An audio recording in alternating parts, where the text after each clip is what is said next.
on en était à la 35e, il n'y a pas si longtemps, qui était très réussie, vous vous en souvenez. Et la 36e, elle a été traversée par, en tous les cas, deux grandes obsessions. En tous les cas, c'est autour de ces deux idées, disons, mais pas, ce ne sont pas des idées, en fait, ce sont plutôt des impressions, des obsessions, des soucis qui reviennent régulièrement et qui ont étrangement symbolisé le Nord et le Sud, curieusement.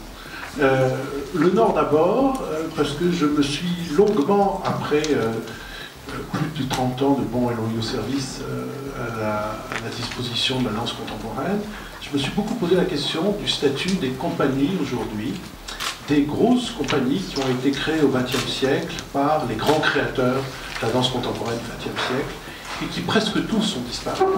Ce qui pose beaucoup de questions.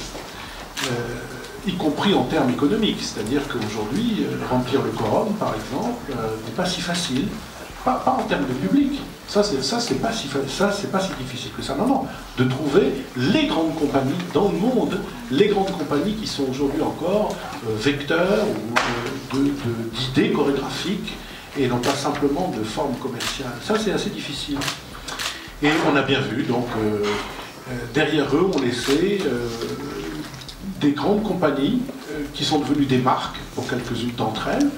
Maurice Béjart, disparu, bien sûr. Pina Bausch, qui nous a quittés. Il n'y a pas de nostalgie dans ma voix, il y a juste un constat sur l'état des choses aujourd'hui, sur l'état du monde de la danse en Occident, dans le Nord, disons. Voilà, donc c'est autour de cette question. Je parle moins de Merce Cunningham, qui lui a réglé le problème clairement, puisqu'il a, en partant, laissé un testament disant que tout ça, ça s'arrêtait à sa disparition, donc comme ça on n'a plus à poser ce problème, il est clair. C'était d'ailleurs, bien qu'elle soit toujours vivante, la même chose pour Susan Burge, qui est aujourd'hui exilée, cette grande chorégraphe américaine qui a longtemps vécu en France et qui est aujourd'hui exilée, je dis exilée, enfin elle a choisi d'aller vivre au Canada. Et puis plein d'autres, ceux qui ont quitté leur compagnie. William Forsythe a quitté sa compagnie de Francfort, Jerry Killian a quitté sa compagnie du Netherlands à La Haye, et toutes ces compagnies qui ont été aussi, pendant plus de 30 ans, les grands moments, les grandes heures de gloire du festival, à Montpellier-Danse, puisque tous ces gens sont venus, ou presque. En tous les cas, voilà. Après un certain nombre de recherches, il reste dans cette programmation que vous avez entre les mains, qui, pour ce que vous avez entre les mains, c'est du papier, vous avez un dossier de presse, plutôt bien fait, un programme qu'on a fait avec des équipes de graphistes, des équipes nouvelles de graphistes, qui habitent plutôt dans le Nord. Mais vous avez aussi un très joli instrument, hein, voilà, ça, vous n'oubliez pas, parce que en fait, le gros du dossier de presse, ce que vous avez à savoir est plutôt là-dedans.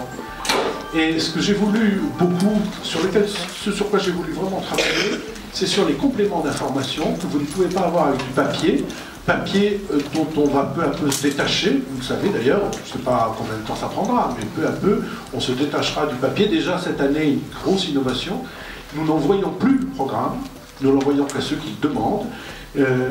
Tout ça se trouve sur le site internet du festival qui a été rénové, et qui donne bien plus d'informations, d'autant plus que l'équipe de communication et de presse, Mewen Rebourg et Nathalie Becquet, ont fait un gros travail d'interview des artistes et d'informations visuelles qui sont sur le site. Et donc c'est sur le site maintenant qu'on va chercher les informations, qu'on va écouter les artistes, qu'on va acheter ses places, etc. Donc il y a encore un peu de nostalgie du papier, mais plus pour bien longtemps, je vous assure.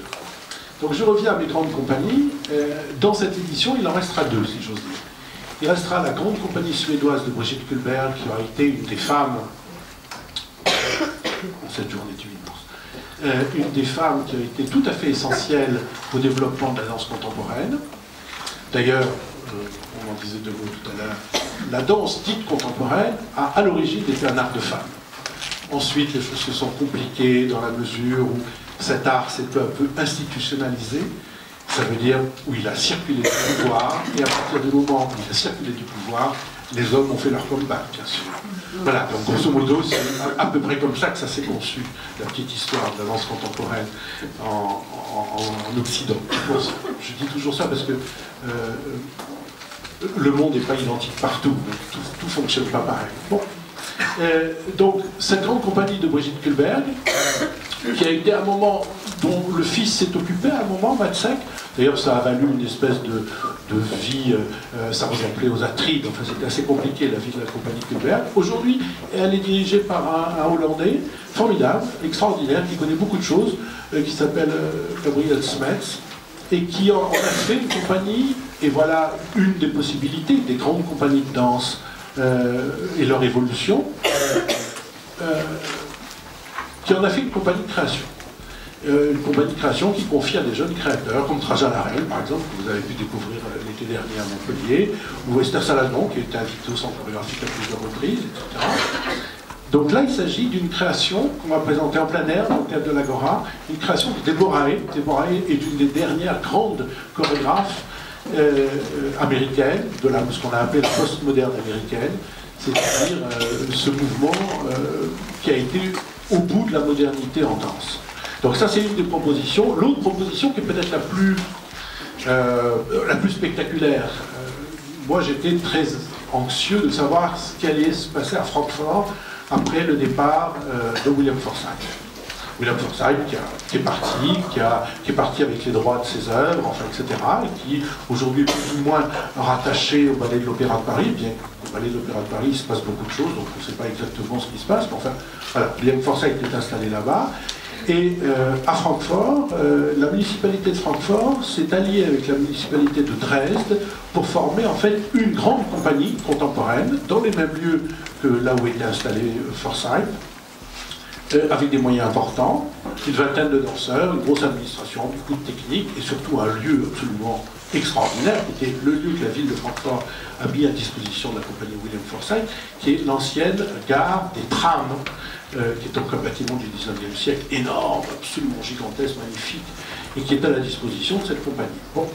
C'est à l'allemande, c'est-à-dire avec beaucoup de moyens, des grands espaces, très bien. Donc là, vous allez découvrir une nouvelle compagnie, un nouveau chorégraphe qui s'appelle Jacopo Godani, que vous avez peut-être entreaperçu à un moment ou à un autre, puisqu'il était lui-même danseur chez Forsythe.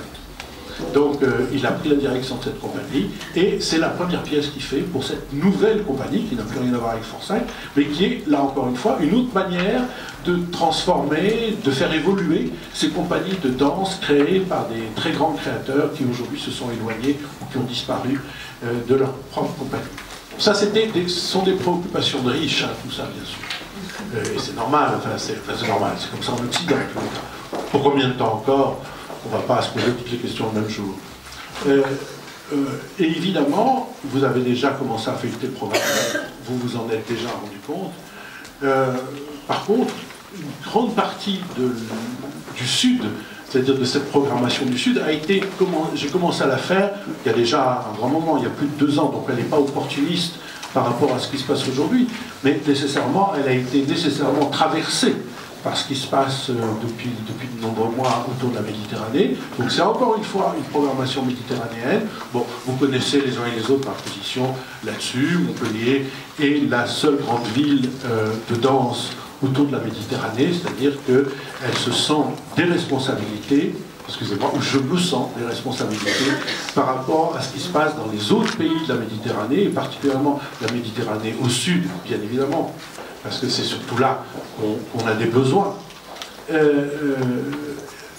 Je serais un petit peu incomplet si j'ajoutais pas, sous forme de provocation, qu'il y a une autre ville à l'autre bout de la Méditerranée qui est aussi une capitale de la danse, c'est Tel Aviv, bien sûr.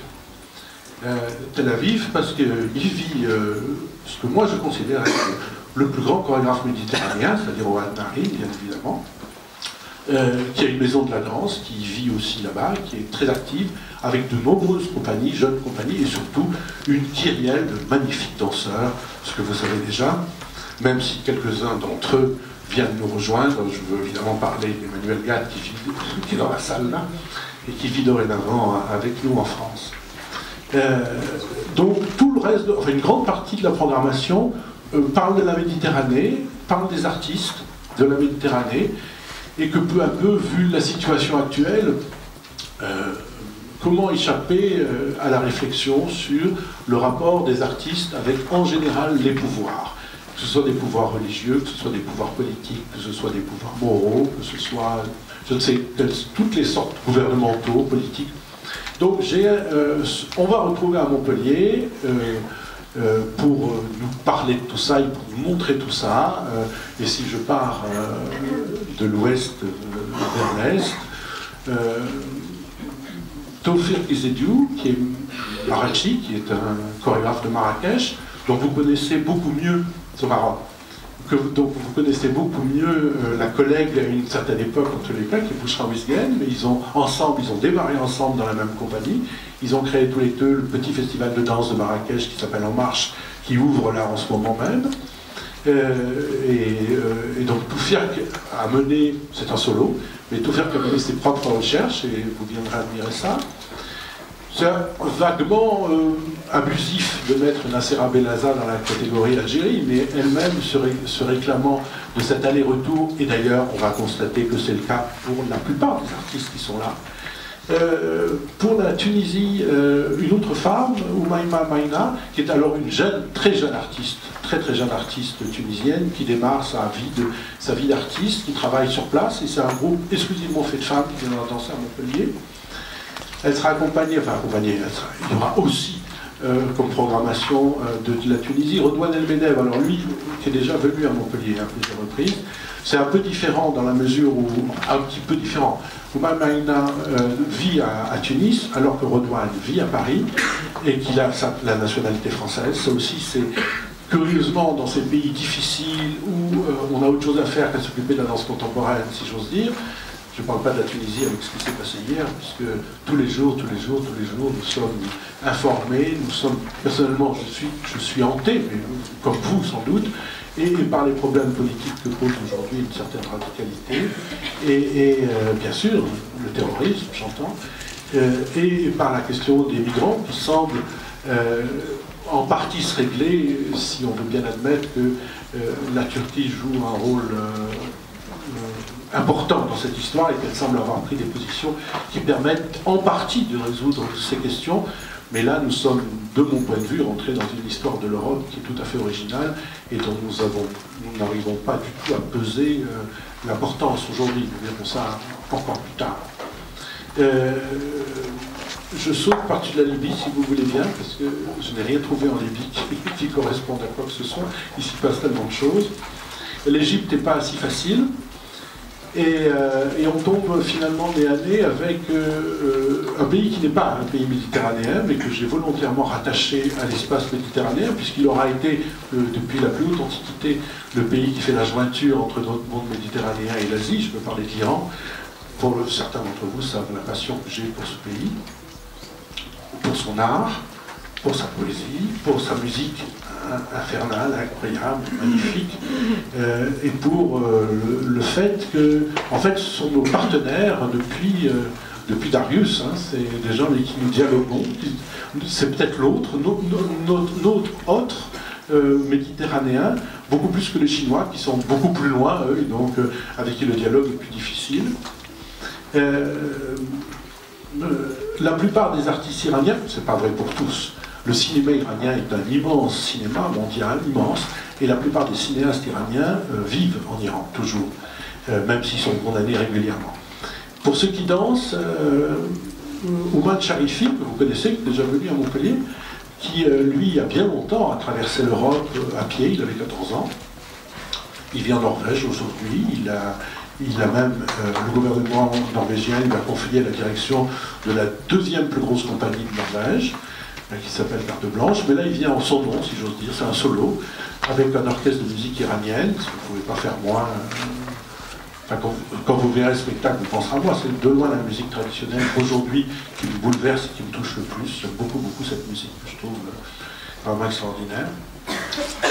Et puis des gens qui ont été des Montpelliérains à un moment, comme Ali Moini et Sorou Darabi, qui est une jeune iranienne qui a été chez Mathilde à Exerce, et qui est aujourd'hui dans une école d'art dans la banlieue parisienne.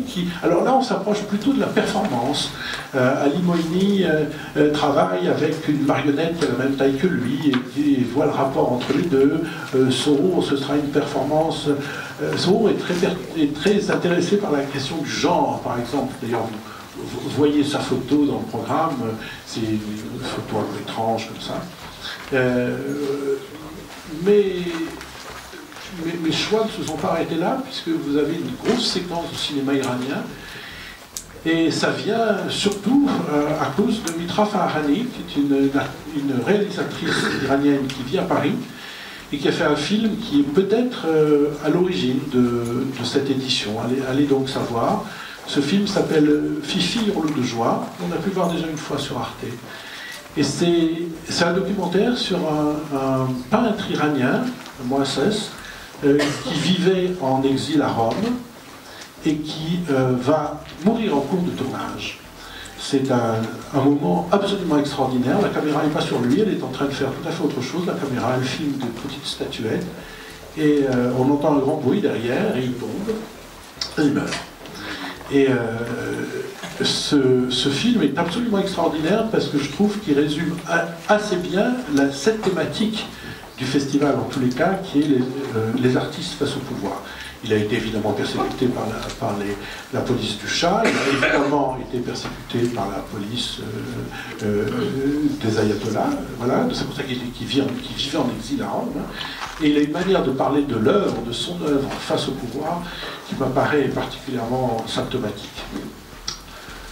Voilà, alors évidemment, c'est pas tout à fait, on avance encore un peu, le Liban sera présent avec Dania Hamoud, qui est elle aussi une jeune artiste libanaise, dont on se partage la passion avec le festival du ZES, puisqu'elle est régulièrement là-bas ici. Voilà. Et puis Israël, évidemment Israël dans la Méditerranée, avec la très extraordinaire Sharon Eyal, qui est, donc vous avez vu déjà le travail, mais dont cette pièce, encore une fois, prouve qu'elle est celle qui va compter vraiment dans les années qui suivent pour la danse israélienne. J'ai délibérément mis Emmanuel Gad dans la danse française, ça lui apprendra.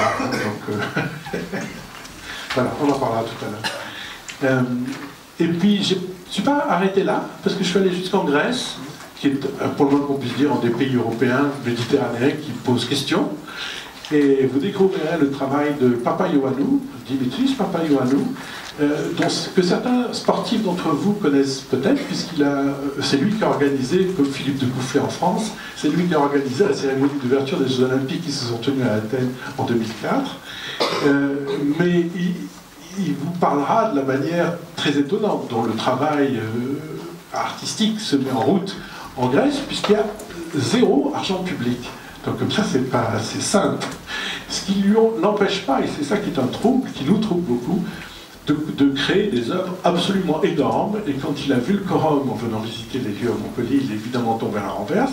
Et donc c'est donc au Quorum que vous découvrirez cette œuvre très extraordinaire de Dimitris Papaioannou, puisqu'en fait c'est une œuvre d'image essentiellement, qui fait penser au cinéma beaucoup.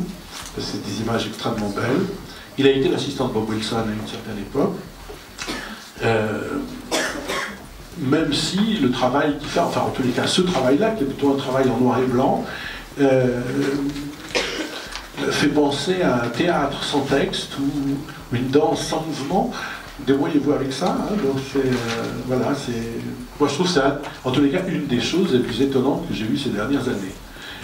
Que ça vienne de Grèce, c'est d'autant plus troublant, mais d'autant plus intéressant, bien sûr.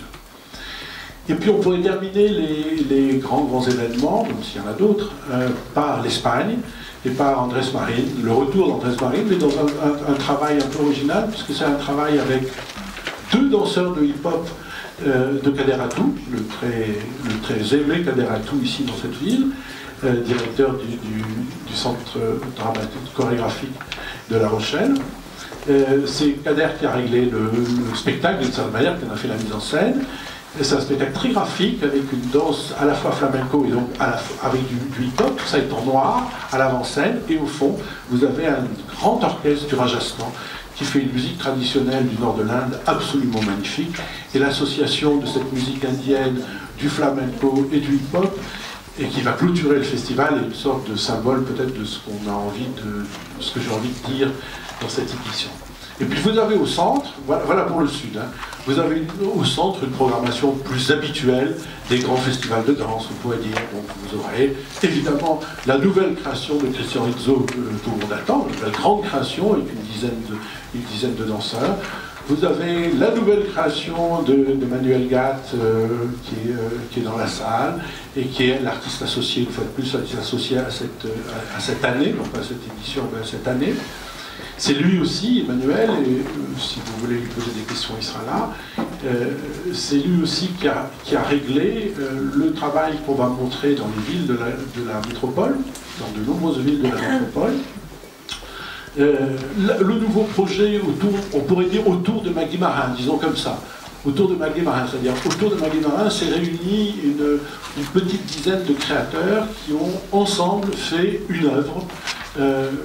C'est un projet un peu original, un peu étrange, où chacun signe une petite séquence et le tout fait un travail, fait une soirée assez longue, près de 3 heures, où on voit des choses extrêmement différentes. Et bon, je crois que c'est de la part de Maggie et des gens qui l'entourent une volonté d'aller au-delà. Aujourd'hui, Maggie qui est sortie des réseaux institutionnels, qui n'a plus de centre chorégraphique, qui est devenue compagnie nationale depuis quelques semaines, mais qui vit dans son lieu, qui s'appelle Ramdam, dans la banlieue lyonnaise, qui est une espèce de cartoucherie à elle, comme ça, et à eux, et qui vient proposer à Montpellier cette espèce de projet ensemble. C'est pas un projet collectif, c'est un projet ensemble.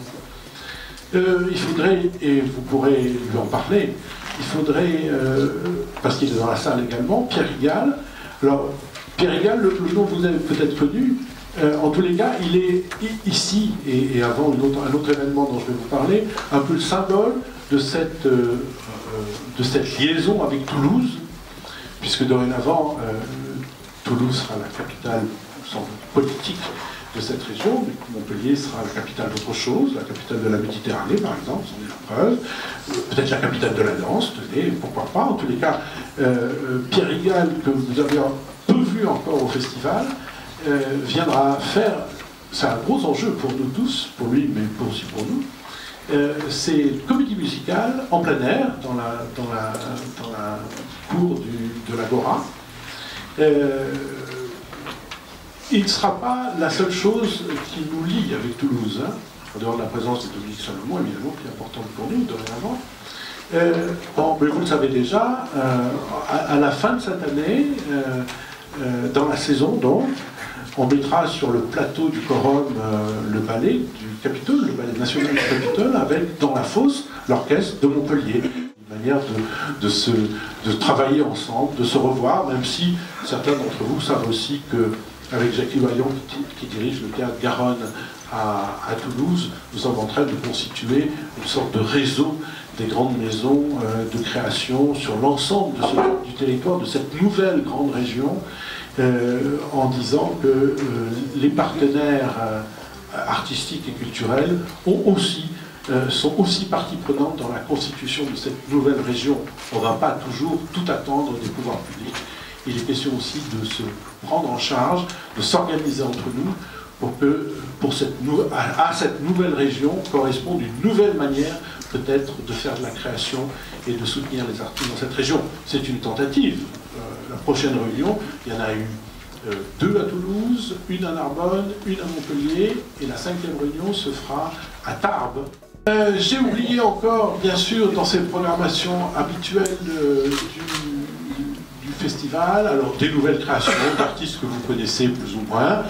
Lia Rodriguez, par exemple, vous ne connaissez pas. Alors, Lia Rodriguez, ça fait partie de cette nouvelle génération d'artistes d'Amérique du Sud qui sont, donc vous en avez un ici, hein, à demeure, hein, il s'appelle Rodrigo Garcia, voilà, mais il y a pas, vous avez vu Luis Garay l'année dernière au festival, qui venait d'Argentine, notre amie Lia Rodriguez, elle vient du Brésil, et vous verrez, elle est très étonnante. Ce spectacle est coproduit par le Festival d'automne à Paris. Là aussi, on est dans le monde de la performance, on est dans le monde des arts plastiques, on change de monde, on n'est plus tout à fait dans le monde de la danse, on est ailleurs, et pourtant c'est bien les corps qui sont en jeu. Voilà.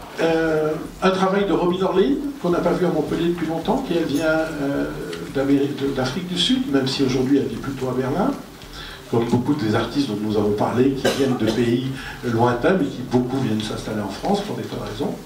Et je serais évidemment parfaitement incomplet si je ne parlais pas du travail de Salia Sadou, qui lui est montpelliérain et qui habite là, même si avec nous, même si il est né au Burkina Faso, mais bon, maintenant il est là, et qui peut-être a fait le travail le plus symptomatique que nous partageons avec le théâtre de Chaillot à Paris, mais lui aussi, vous pourrez lui poser des questions, puisque c'est un travail qu'il a fait à partir de ce qu'il a commencé à faire dans les camps de réfugiés, décidément. Voilà, donc tout ça est assez important. Et c'est à peu près tout, j'en ai oublié sans doute. Et j'ai oublié, comme toujours, j'oublie toujours Nabil. C'est amusant quand on sait la suite. Nabil et Maïsa, c'est 2 temps 3 mouvements, c'est du hip-hop. Ils habitent à Avignon. C'est donc une compagnie de région pour l'instant, pas une compagnie régionale, mais une compagnie de région qui n'a pas encore atteint à un niveau national. La compagnie s'est cassée en 2, donc on avait invité une partie, maintenant on invite l'autre partie, on verra laquelle des 2 parties est la meilleure. Bon. Qu'est-ce que vous voulez savoir d'autre? Et voilà, donc le festival ouvre à la patinoire de la métropole, à Odysseum, avec un groupe de Canadiens de danse contemporaine sur patin et glace. Voilà, pour de nombreuses représentations, 10 fois, je crois, 9 fois, à la patinoire, en accord parfait avec la direction de la patinoire, et on ouvre le festival là-dessus. C'est à la fois un clin d'œil, une manière de se faire un peu frais pendant l'été. N'oubliez pas la petite laine, parce qu'il fait quand même très froid sur une patinoire, quand vous irez le voir. Voilà, donc effectivement, j'avais oublié ça. Au Canada, il y a très peu de subventions publiques, il y en a, mais pas pour ça. Et donc, ils se débrouillent tout seuls, quoi. Ils font leur histoire. Donc, on se demande parfois si inconsciemment, je n'ai pas été chercher justement aussi ces artistes qui ne comptent que sur eux-mêmes pour continuer à avancer. Voilà. Et Alexandre Abel et son équipe, ils font une très jolie danse contemporaine, sauf que c'est sur du patin, c'est sur la glace, quoi.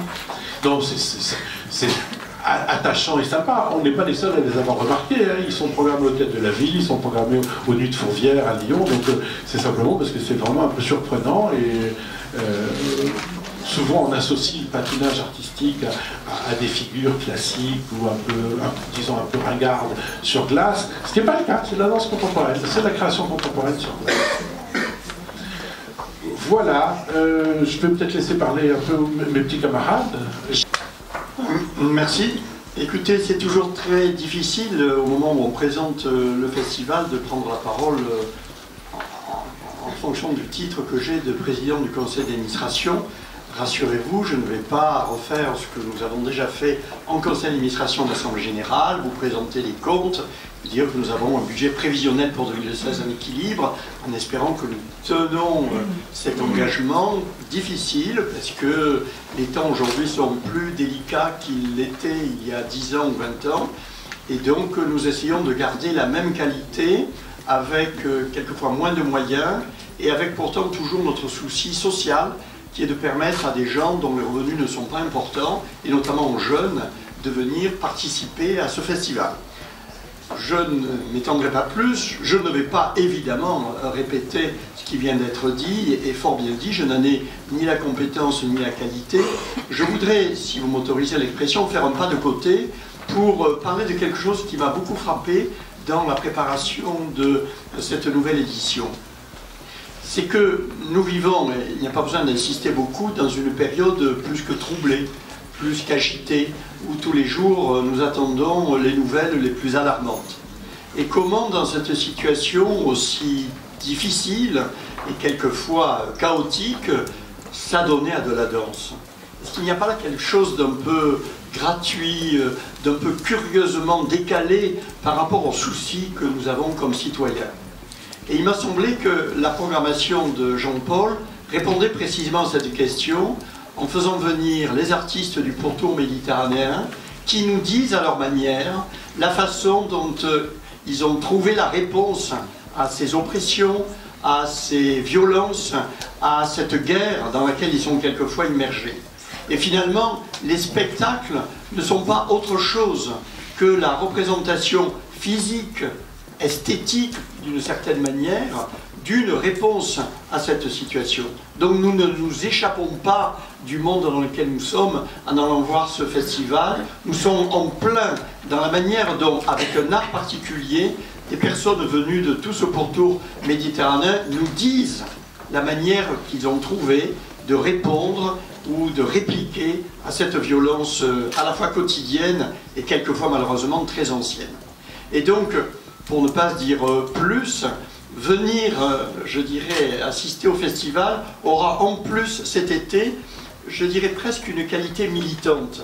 C'est de soutenir un art qui n'est pas une sorte de légèreté pour passer le temps, mais qui est aussi un art de protestation, parce que ce qui fait la caractéristique de notre société ici, dans la démocratie et dans la liberté, c'est précisément de ne pas être assimilé à une culture, à quelque chose qu'il faudrait préserver, surtout contre ceux qui ne la possèdent pas, et contre ceux qui ne seraient pas de la même culture. Vous savez, au XVIIIe siècle, nos prédécesseurs ont inventé un autre mot, alors que toute l'Europe parlait de culture, notamment en Allemagne, ils ont inventé le mot civilisation. Et la civilisation, c'est ce qui nous émancipe, à l'inverse de la culture qui nous maintient, voire nous enfonce dans des traits particuliers. Eh bien, le spectacle de cet été, c'est un des éléments de cette civilisation qui nous fait sortir de nous-mêmes, qui nous fait espérer qu'il y a demain, et peut-être dès aujourd'hui, une autre société possible. Et donc, je dirais pour conclure, venez, vous viendrez voir de la danse, et en réalité, vous verrez la liberté en acte. Juste un mot, au nom de notre ministre, Audrey Azoulay, notre ministre de la Culture, et du directeur régional des affaires culturelles, qui s'excuse de ne pas être parmi vous, mais qui était en rendez-vous en préfecture à Toulouse, donc Laurent Broturier, directeur régional de cette grande région, Languedoc-Roussillon, Midi-Pyrénées. Un mot pour vous dire que c'est très important le travail de création qui est fait par ce grand festival international. Ça fait partie des missions prioritaires soutenues par le ministère de la Culture, avec les enjeux de la liberté d'expression, et aussi saluer le travail que fait Jean-Paul Montanari toute l'année en dehors de ce festival, avec un souci de médiation, un souci de communication vis-à-vis de tous les publics, qui sont des enjeux de société. Alors ce festival va nous donner à voir une vision du monde par la danse, grâce à ce regard des artistes et à cette réflexion des artistes dont nous pouvons nous passer, donc pour lesquels on dit souvent qu'ils anticipent sur la réalité. Et je terminerai par là avec l'intitulé d'un spectacle, en espérant qu'il anticipe sur cette vision du monde, le spectacle de Nabil et Maïsa, qui s'intitule « Du chaos naissent les étoiles ». Voilà, merci. Et je suis très heureuse à cette occasion d'excuser Carole Delga, qui est très, très attachée à toute l'activité culturelle de Montpellier, de cette belle ville et de cette belle agglomération, de cette belle région, qui était là, je crois, la semaine dernière pour une autre conférence de presse culturelle et qui m'a chargée de la représenter. Donc très très heureuse d'être ici parce que je connaissais bien sûr Jean-Paul Montanari et son travail autour de ce magnifique festival de danse à Montpellier, et ça me donne l'occasion de saluer publiquement ce travail superbe qu'il fait depuis plus de 30 et quelques années, 36 ans, pour les artistes, au profit de la danse et bien évidemment des publics et de cette belle région. Donc félicitations à vous, cher Jean-Paul, pour tout ce travail que vous faites également à l'année, parce que bien évidemment vous ne vous contentez pas, si tant est qu'on puisse se contenter d'une programmation de cette qualité, mais vous faites un travail à l'année pour promouvoir les acteurs et la création, et cela bien évidemment mérite tout notre respect et un salut particulier. Mais je voudrais aussi bien évidemment remercier le président de Montpellier Méditerranée Métropole aussi pour la suite qui a été prise dans le soutien à cette manifestation, puisque véritablement vous avez réussi à installer Montpellier Danse au plus haut niveau de la danse contemporaine dans notre pays. Alors moi, hormis bien évidemment les liens que vous avez rappelés avec Toulouse, que vous tissez au quotidien, puisque vous connaissez bien évidemment tous les grands responsables de réseau de Toulouse et de la région, l'ex-région midi-pyrénéenne. Moi je voudrais aussi saluer ce travail particulier, parce que les acteurs vont toujours plus vite que les politiques, et que c'est très important ce travail de fond que vous êtes en train de mettre en œuvre. Donc merci à vous véritablement, Jean-Paul, et tous ceux qui autour de vous se sont associés à cette démarche de tisser des liens très étroits avec les deux anciennes régions qui maintenant n'en font plus qu'une, et je crois que nous ne pouvons que nous en réjouir, bien évidemment. Vous l'avez prouvé à travers d'ores et déjà la programmation en accueillant Pierre Rigal, que je salue, pour lequel j'ai une attention particulière depuis longtemps, puisque c'est un de nos compagnies chorégraphiques emblématiques en Midi-Pyrénées, que nous avons un fort attachement pour lui. Mais aussi, j'ai vu qu'avec beaucoup d'ouverture, vous avez aussi associé le ballet de Toulouse, et donc je vous en remercie. Je trouve que c'est par des actions comme ça que véritablement se créera cette grande identité culturelle Languedoc-Roussillon-Midi-Pyrénées, à laquelle bien évidemment nous sommes tous attachés. Alors nous sommes le deuxième partenaire financier, vous l'avez rappelé, nous en sommes très heureux, mais nous ne nous contentons pas bien évidemment de soutenir ce type d'événement, même si nous en soutenons beaucoup d'autres, parce que vous avez une richesse culturelle invraisemblable à Montpellier.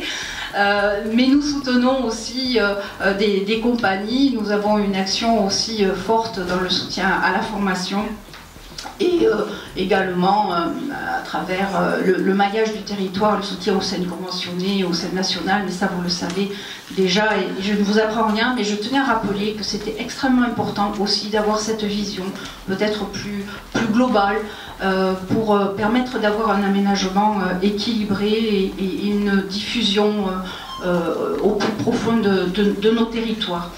Voilà, je ne serai pas plus longue, je veux simplement m'associer à ce qu'a rappelé le président, que c'était véritablement un acte politique, un acte militant, peut-être plus cette année que les autres années ou les années futures. En tout cas, cette programmation a un sens particulier, revêt un sens particulier, et je crois, Président, que vous aviez parfaitement raison de le souligner. Je vous remercie de votre attention. Merci à l'État, Madame Batteron, représentant le DRAC, et représentant la ministre, Madame Audrey Azoulay, que j'ai conviée par écrit, il y a quelques jours, à assister à l'édition 2016 de Montpellier Danse. Je souhaite que Audrey Azoulay vienne. J'ai invité 4 fois Fleur Pellerin. Elle n'est jamais venue. C'est dommage. Merci Jean-Paul pour tout le travail que tu fais, et merci pour cette édition qui honore la ville de Montpellier et sa métropole. Parce que la volonté a été de mettre en lumière tous les danseurs de la Méditerranée, toutes ces cultures, et je partage la réflexion du président sur la civilisation, mais toutes ces cultures, on va le dire simplement, en langue vulgaire, toutes ces cultures qui font notre spécificité, notre vivre ensemble.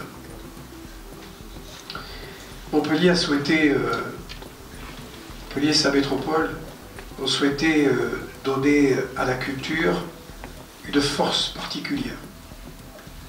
Ce n'est pas parce que l'humanité se déchire que nous devons faiblir sur un certain nombre de comportements et sur la promotion de la civilisation.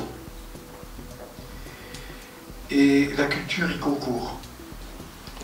Nous sommes aujourd'hui première métropole culturelle et sportive, je rajoute sportive, ça m'évitera de faire 2 phrases, derrière Paris.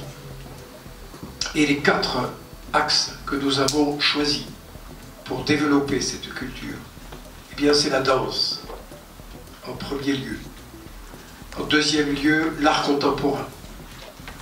Puis, le patrimoine et les arts de la rue.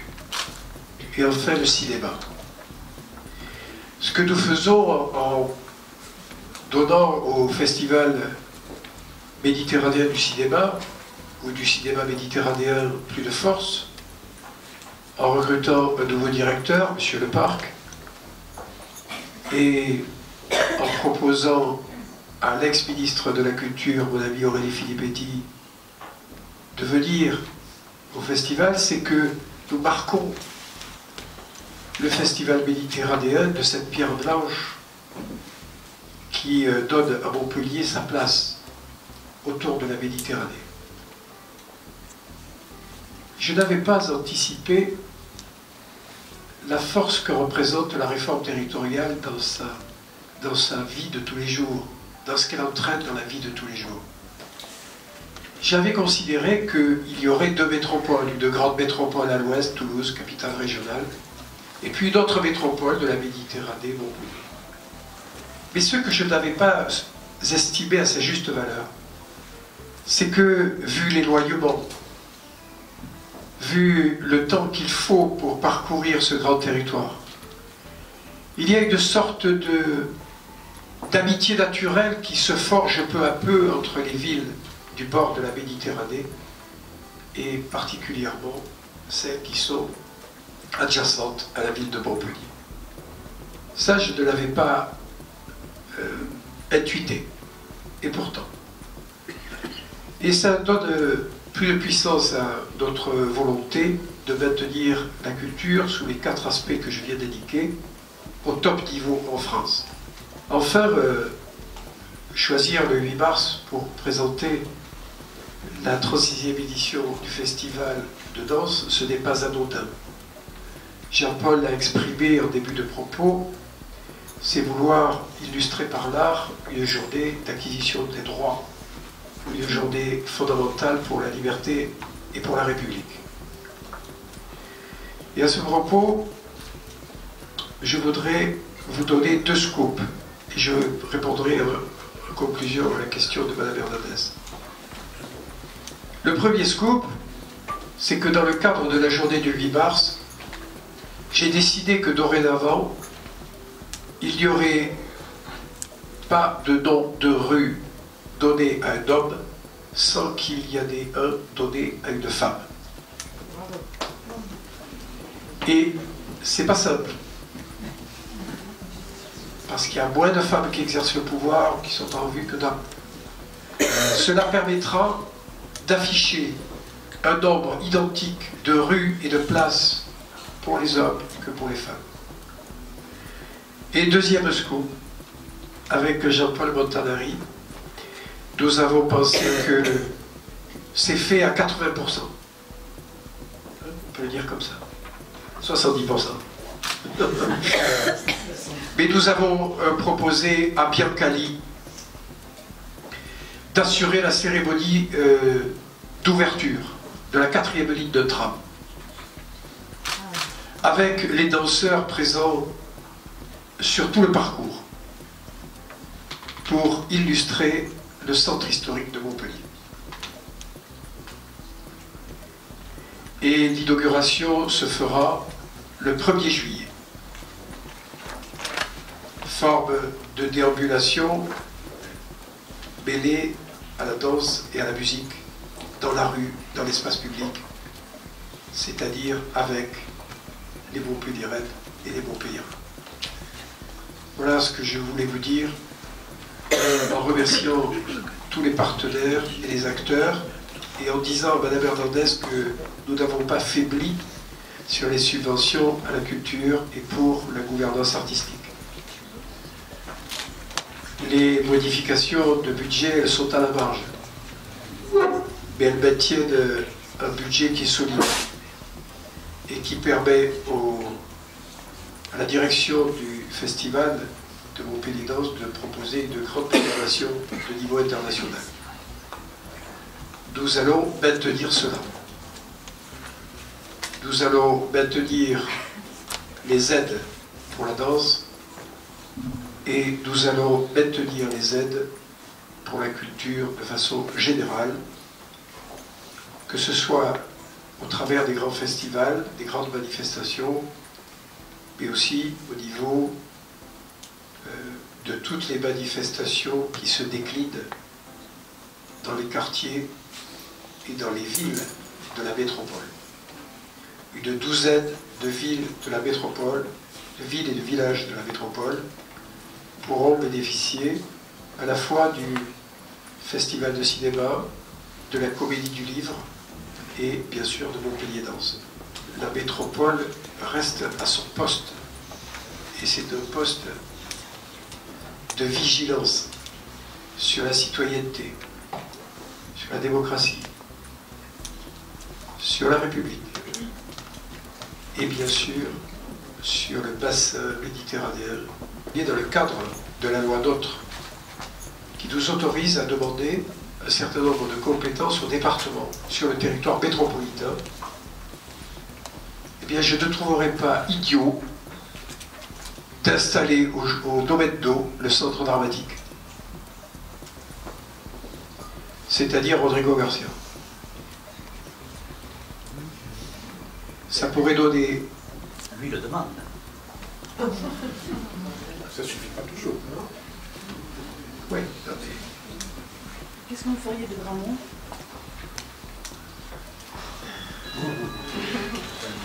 Je répondrai en termes d'urbanisme. Mais Une boîte de nuit. non, ce que je veux dire, c'est que les équipements en termes de théâtre sur le domaine d'eau sont, à mon avis, les mieux adaptés pour le centre d'art dramatique de Rodrigo Garcia. Donc je réfléchis à cette éventualité. Ça veut dire que le théâtre serait rehaussé également, parce que l'implantation de Gramont est un peu confidentielle. Pour revenir sur la question des financements, vous avez dit on maintient les financements, mais vous les avez baissés en réalité, puisqu'il y a eu moins 5% de structures culturelles, et par ailleurs la métropole de Montpellier n'a pas pu signer le pacte culturel proposé par l'État. Seulement 7 dans la région a signé ce pacte culturel, si je ne me trompe pas, qui était accordé à des villes qui n'avaient pas baissé leurs subventions. Donc, est-ce que vous allez baisser encore vos 5% ou est-ce que le maintien dont vous parlez, c'est de dire on maintient, on baisse plus, quoi, voilà. Non, mais 5%, c'est la baisse que nous avons appliquée sur l'ensemble des structures et l'ensemble des subventions.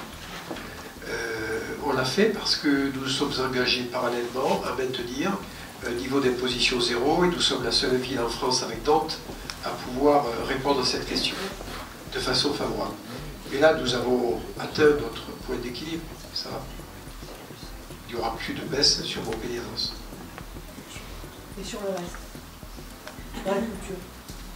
Mais on verra ça chaque année, on en discutera chaque année. Et je ne peux pas vous répondre comme ça parce que moi je regarde aussi en partenariat avec les autres collectivités, avec l'État, le fonctionnement des structures. Quand il y a des structures qui battent de l'aile dans le fonctionnement, eh bien je me dois d'être présent sur les subventions. Je n'ai pas le droit d'utiliser l'argent public à tort et à travers. Et il nous est arrivé de prendre des décisions sur certaines structures, qui d'ailleurs avaient été signalées comme étant pas fiables depuis de nombreuses années par l'État, par la DRAC, etc. Donc je ne peux pas vous répondre pour la prochaine ce que nous ferons sur toutes les structures. Je vous dis seulement que pour Montpellier Danse, nous allons maintenir des financements à hauteur de plus d'1 500 000 €, ce que je considère être, ouais, c'est ça, et plus 164 000 € de mise à disposition, je trouve que c'est plutôt correct.